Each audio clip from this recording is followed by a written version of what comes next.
કાલે આપણે પહેલું પ્રકરણ શરૂ કર્યું હતું ઘન અવસ્થા. એ ઘન અવસ્થા પ્રકરણમાં શરૂઆતની થોડી પ્રાથમિક માહિતી આપણે મેળવી હતી. દ્રવ્યની અવસ્થા, પછી જે ઘન પદાર્થો છે એની લાક્ષણિકતા. આજે આપણે હવે આટલા ટોપિકની ચર્ચા કરીશું અને આટલી માહિતી વિશે ભણીશું. આમ તો આ થોડું ઘણું ન્યુમેરિકલ ચેપ્ટર કહી શકાય દાખલાઓનું, પણ આ જે ટોપિક છે એ આખો થિયરિકલી ટોપિક છે. આની અંદરથી MCQ પૂછાવાની શક્યતા ઘણી હોય છે. એકાદો તફાવત પણ આમાંથી થિયરીમાં પૂછાતો હોય છે. તો ઘનના પ્રકાર, એમાં ઘનના ઘટક કણોની ગોઠવણીના ક્રમને આધારે બે પ્રકાર પડે છે. એક સ્ફટિકમય ઘન અને બીજો અસ્ફટિકમય ઘન. પછી આપણે બીજા એના પેટા વિભાગમાં જોઈશું સ્ફટિકમય ઘનના પ્રકાર. એ કોના આધારે? તો કે બંધન બળોને આધારે. મતલબ ઘટક કણો વચ્ચે જે બળો લાગેલા હોય, જેમ કે આણ્વીય ઘન, આયનીય ઘન, ધાત્વીય ઘન, સહસંયોજક ઘન. મતલબ બંધન બળોને આધારે પ્રકાર એટલે આણ્વીય ઘન કે જેમાં આંતરાણ્વીય બંધો બનતા હોય ઘટક કણોની વચ્ચે. આમાં આયનીય બંધ બનતા હોય, ધાત્વીય બંધ બનતા હોય, જ્યારે અહીંયા કને સહસંયોજક બંધ બનતા હોય. તો આજનો આપણો હેતુ આટલા મુદ્દાઓને ભણવાનો છે. તો સૌથી પહેલા તમે આ ઉતાર લો, પછી આપણે એક પછી એક આ મુદ્દાની ચર્ચા કરીએ.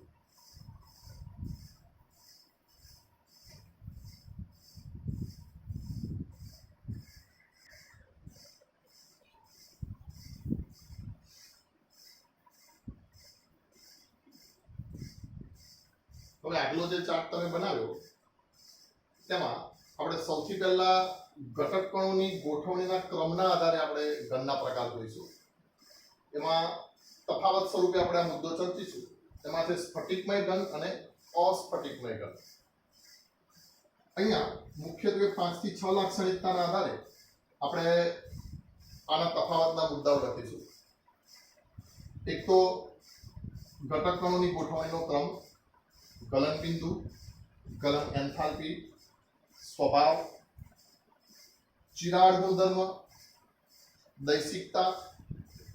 તો આટલા ગુણધર્મોના આધારે આપણે અહીંયા કને ચર્ચા કરવાની છે કે આ સ્ફટિકમય અને અસ્ફટિકમય બંને પ્રકારના ઘન કેવી રીતે જુદા પડે છે.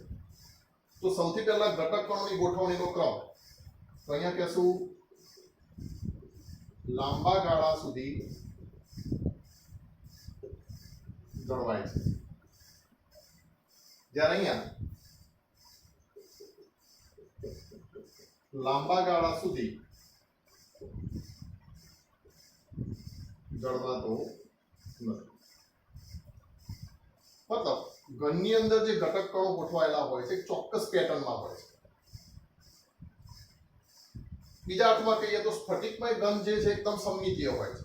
એટલે કે સ્ફટિકમય ઘનની અંદર તમે કોઈ પણ બિંદુએ ઉભા રહો અને ચારે બાજુ નજર કરો તો તમને બધી દિશાએ ચોક્કસ પ્રકારની પેટર્ન જોવા મળશે.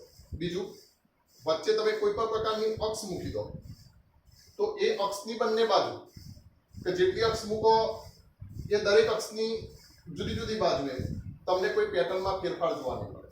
ત્રીજું, તમે સમતલ મૂકો એ ઘનની આસપાસ, આડું સમતલ મૂકો, ઊભું સમતલ મૂકો, તો એ સમતલની પણ કોઈ પણ જગ્યાએ, સમતલની પણ આગળ પાછળ, ઉપર નીચે, આજુબાજુ તમે જુઓ તો એક જ પ્રકારની પેટર્ન એ ઘનમાં ઘટક કણોની જોવા મળે છે. મતલબ કે ઘટક કણોનો ક્રમ જે છે એ લાંબા ગાળા સુધી જળવાય છે.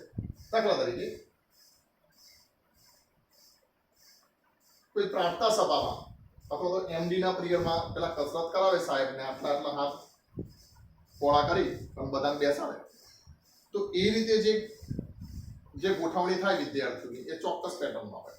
અથવા તો બીજું અત્યારની પરિસ્થિતિનું તાજું ઉદાહરણ કે કોઈ આ કોરોના વાયરસથી બચવા માટે જે સૂચનાઓ આપેલી તેનું પાલન કરે અને બજારમાં 20 જણા ભેગા થયા હોય અને બધા એક ચોક્કસમાં એક ચોરસ બનાવી અને બધા 1.5 મીટરના અંતરે એક ચોક્કસ પેટર્નમાં ગોઠવાઈ જાય.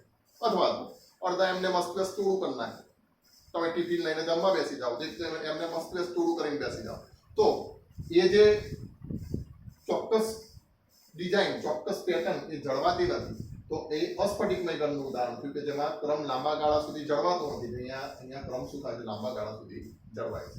એક વાત. બીજું, ગલન બિંદુ. સ્ફટિકમય ઘનનું ગલન બિંદુ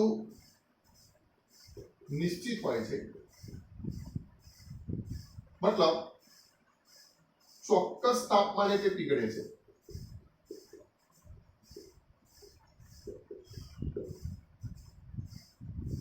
એટલે કોઈ સ્ફટિકમય ઘનના ગલન બિંદુ વિશે હું આવું ના કહી શકું કે ભાઈ ગરમ કરવાનું ચાલુ કર્યું તે 40 ડિગ્રીએ પીગળવાનું શરૂ થયું તે 55 સુધી પીગળી ગયું, એવું નહીં. એનું ગલન બિંદુ 40.1 ડિગ્રી કે 40 ડિગ્રી, તો 40 ડિગ્રી શું થશે, એનું પીગળન થઈ જશે. તો ગલન બિંદુ નિશ્ચિત હોય છે, મતલબ કે ચોક્કસ તાપમાને પીગળે છે, જ્યારે અહીંયા કને ગલન બિંદુ નિશ્ચિત હોતું નથી.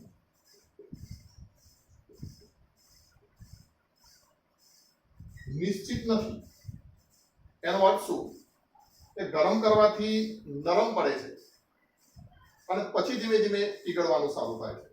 તો અહીંયા શું કહેશું, ગરમ કરવાથી ધીમે ધીમે નરમ પડે છે. પછી છે ગલન એન્થાલ્પી અથવા તો ગલન ઉર્જા અથવા ગલન ઉષ્મા, જે કેવું હોય. સ્ફટિકમય ઘન અથવા તો અસ્ફટિકમય ઘન, કોઈ પણ ઘનને પીગાળવા માટે જે આપવી પડતી ઉર્જા હોય એક ચોક્કસ મૂલ્ય દીઠ, એને આપણે શું કહેશું, ગલન એન્થાલ્પી કહેશું. તો અહીંયા સ્ફટિકમય ઘન જે છે એની ગલન એન્થાલ્પી કેવી હોય છે, ચોક્કસ અથવા તો શું કહેશું, નિશ્ચિત. બીજું, સ્વાભાવિક છે, ચોક્કસ તાપમાને પીગળતું હોય તો આપવી પડતી ઉર્જા પણ કેવી હોય, ચોક્કસ. જ્યારે અહીંયા ચોક્કસ તાપમાને પીગળતું નથી તો ગલન એન્થાલ્પી નિશ્ચિત કે લાક્ષણિક હોતી નથી. પછી એનો સ્વભાવ. અહીંયા સ્વભાવ આપણે એમ કહેશું કે સાચા ઘન હોય છે.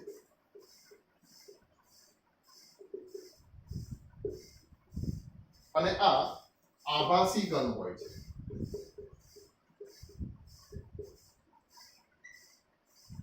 આભાસી ઘન અથવા તો અતિશીત પ્રવાહી હોય છે.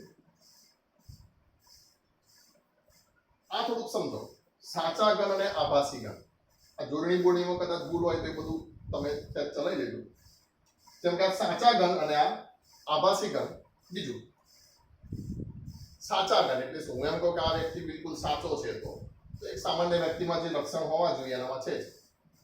પણ એમ કહું કે આભાસી છે, ખોટો છે, એનો મતલબ કે જે લક્ષણ હોવા જોઈએ આપણને એનો આભાસ થાય છે, બાકી વાસ્તવમાં એવા લક્ષણ છે નહીં. તો અહીંયા સાચા ઘન, તો ચલો તમે એક ઘન છે, ઘનના બધા લક્ષણો ધરાવે છે, પણ અહીંયા આભાસી ઘન નો અર્થ આપણે શું લઈએ, તો આભાસી ઘન ની જોડે બુકમાં એવો શબ્દ રાખ્યો છે અતિશીત પ્રવાહી અથવા તો અતિશય ઠંડા કરેલા પ્રવાહી, એવું કીધું. એનાથી આપણને એવું ભ્રમ થાય કે આ બધા અસ્ફટિકમય ઘન એકદમ નીચા તાપમાને લઈ જઈને ઠંડા કરેલા હશે, મતલબ કે -30 ડિગ્રી -40 ડિગ્રી એકદમ ઠંડા કરી નાખ્યા હશે. ના મિત્રો, આનો એવો અર્થ નથી. આભાસી ઘન મતલબ હોય છે એ ઘન, દેખાય છે ઘન, પણ એના જે લક્ષણો હોય છે કેવા જેવા હોય છે, પ્રવાહી જેવા હોય છે. પ્રવાહીના લક્ષણો આપણે 11મા ધોરણમાં ભણ્યા હતા. પ્રવાહી પ્રસરણનો ગુણધર્મ ધરાવે, એને સરફેસ ટેન્શન, પૃષ્ઠતાણ હોય, એને સ્નિગ્ધતા હોય, તો આ બધા પ્રવાહીના ગુણધર્મો છે. આનું એક ચોક્કસ ઉદાહરણ 11મા ધોરણમાં પણ આવતું, જેમ કે કાચ. તમે ભણતા 11મા ધોરણમાં કે કાચ જે છે એ ઘન નથી પણ શું છે, પ્રવાહી છે. ખબર છે એવું ઉદાહરણ આપતું કે જૂના મકાનની બારીઓના કાચ જે હોય છે એ ઉપરની તરફ પાતળા હોય છે, નીચે જે હોય છે કાચ કેવા થઈ ગયા હોય છે, જાડા. કેમ? તો કે વર્ષો પછી એ ધીમે ધીમે ઘટક કણોનું પ્રસરણ થઈને એ કઈ બાજુ આવી ગયું હોય છે, નીચેની તરફ આવી ગયું હોય છે. કારણ શું? એકદમ ધીમું પ્રસરણ હોય છે, એટલે આપણને ઘન જેવું જ લાગે છે, પણ સ્નિગ્ધતા એકદમ વધુ હોવાથી પ્રસરણ કેવું થાય છે, ધીમું થાય છે. તો કાચ વાસ્તવમાં કેવો ઘન છે, આભાસી ઘન છે. એટલે કેવો પદાર્થ છે, અસ્ફટિકમય પદાર્થ છે. તો આવી રીતે અહીંયા આભાસી ઘનનો મતલબ અતિશીત કરેલા પ્રવાહી, એનો પણ અર્થ પહેલા સમજી લઈએ. તો અતિશીત કરેલા પ્રવાહીનો મતલબ, જેમ કે કાચ નો એક પ્રકાર છે ક્વાર્ટઝ કાચ. આપણે કેવી રીતે બનાવીએ, તો ક્વાર્જ એ સ્ફટિકમય ઘન પદાર્થ છે. આ ક્વાર્જને તમે એકદમ અતિશય ગરમ કરી અને તરત જ એના તાપમાનમાં એકદમ તફાવત લાવી દો, અતિશય ઝડપથી ઠંડુ પાડો. આમ તો ખરેખર શબ્દ બુકમાં એવો હોવો જોઈએ કે અતિ ઝડપથી ઠંડા કરેલા પ્રવાહી, નહીં કે અતિ શીત પ્રવાહી. હા, કાચના સંદર્ભમાં ઠીક છે કે ગરમ બિંદુ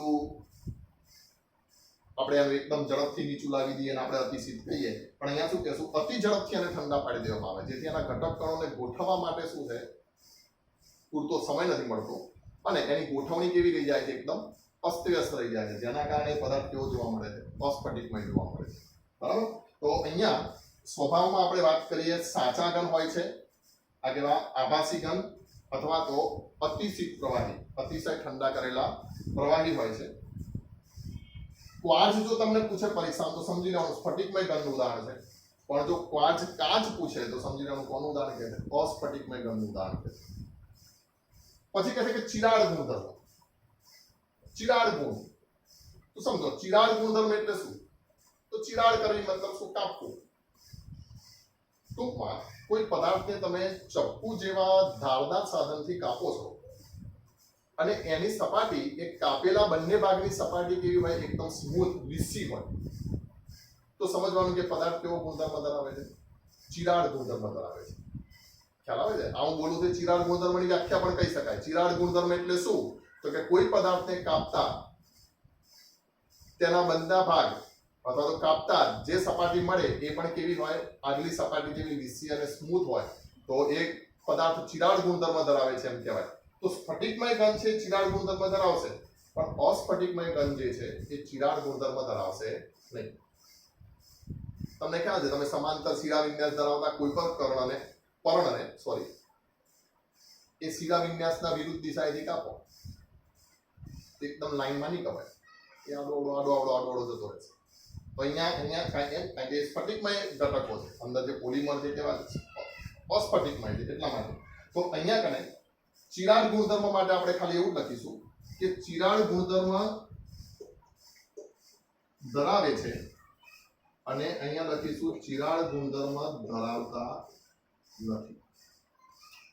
મતલબ તમારે જો ડિસ્ક્રિપ્શન લાંબુ આપવું હોય પરીક્ષામાં તો તમે એમ કહી શકો કે સ્ફટિકમય ઘનને ચપ્પુ જેવા ધારદાર સાધન વડે કાપવાથી તેના દરેક જે કટકા છે એની મળતી સપાટી એ એકદમ સ્મૂથ અને લીસી હોય છે. અહીંયા સપાટી સ્મૂથ કે લીસી મળતી નથી. પછી કીધું છે દૈશિકતા. આ શબ્દ સમજો, દૈશિકતા. દેશ ઉપરથી દૈશિકતા નથી, દિશા ઉપરથી છે. એટલા માટે આપણે એને થોડુંક એક્સપ્લેનેશન કર્યું છે. યાંત્રિક ગુણધર્મમાં દિશાકીય લક્ષણ, એને શું કહેવાય, દૈશિકતા. મતલબ કે કોઈ પદાર્થના યાંત્રિક ગુણધર્મ એ એક સમાન હશે કે જુદા જુદા હશે. તો આવી રીતે દૈશિકતાના આધારે પદાર્થો બે પ્રકારના હોય, એક તો સમદૈશિક પદાર્થ હોય અને બીજા વિષમદૈશિક પદાર્થ હોય. સમદૈશિક મતલબ બધા જ પ્રકારના યાંત્રિકતા આધારિત દિશાકીય ગુણધર્મો કેવા હોય, સમાન હોય. બધી જ દિશામાં યાંત્રિક ગુણધર્મો કેવા હોય, સમાન હોય. પણ હા, પેલા એમ કે યાંત્રિક ગુણધર્મો એટલે શું, એ તો ખ્યાલ છે? હા, જેમ કે તાણ ક્ષમતા, દબનીય ક્ષમતા, કોમ્પ્રેસિવ સ્ટ્રેન્થ. તો એ દબનીય ક્ષમતા, તાણ ક્ષમતા, એ બધા યાંત્રિક ગુણધર્મો છે. તમારે કોઈ વસ્તુને તોડવું છે તો અમુક પદાર્થો એવા હોય કે અમુક એંગલથી જલ્દીથી ના તૂટે, અમુક એંગલથી જલ્દીથી તૂટી જાય, તેવું તમને કદાચ અનુભવ હશે. તો એ જે ગુણધર્મ કહેવાય એ દૈશિકતાનો ગુણધર્મ કહેવાય. તો અહીંયા સ્ફટિકમય ઘન પદાર્થ જે છે એ વિષમદૈશિક હોય છે. મતલબ સ્ફટિકમય ઘન પદાર્થના જે ગુણધર્મો છે, યાંત્રિક ગુણધર્મો છે, એ જુદી જુદી દિશામાં કેવા હોય છે, જુદા જુદા હોય છે. આ કોષ્ટક તમે ઉતાર લો, પછી થોડી માહિતી આના વિશે આપું. વિષમદૈશિક, જ્યારે આ અસ્ફટિકમય ઘન જે છે એ કેવા હોય છે, સમદૈશિક હોય છે. પરીક્ષામાં તફાવત પૂછાય એટલે તમે યાદ રાખજો, અહીંયા કને બધું છે ને અહીંયા કને નથી. પણ અહીં ધ્યાન રાખજો, અહીંયા ઉલટાઈ જશે. અહીંયા વિષમદૈશિક હોય છે, મતલબ કે જે યાંત્રિક ગુણધર્મો જે છે એ યાંત્રિક ગુણધર્મોમાં દિશાકીય લક્ષણ અહીંયા દરેક જગ્યાએ કેવું હોય છે, જુદું જુદું હોય છે, અને અહીંયા કેવું હોય છે, સમાન હોય છે. તો આટલું ઉતાર લો. પછી આપણે આ થોડી વિષમ દૈશિકતા વિશે અથવા તો દૈશિકતા વિશેની થોડી વાત કરીએ.